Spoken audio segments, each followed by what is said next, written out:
So this place was declared UNESCO World Heritage Site in 1998. The kind of stone you see is called travertine, and it's like caused by mineral waters, spring mineral waters coming out from the Menderes River, and due to earthquakes.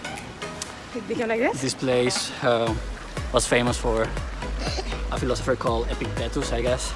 He was a Stoic, and yeah. That's so it. Nice place for relaxing your feet.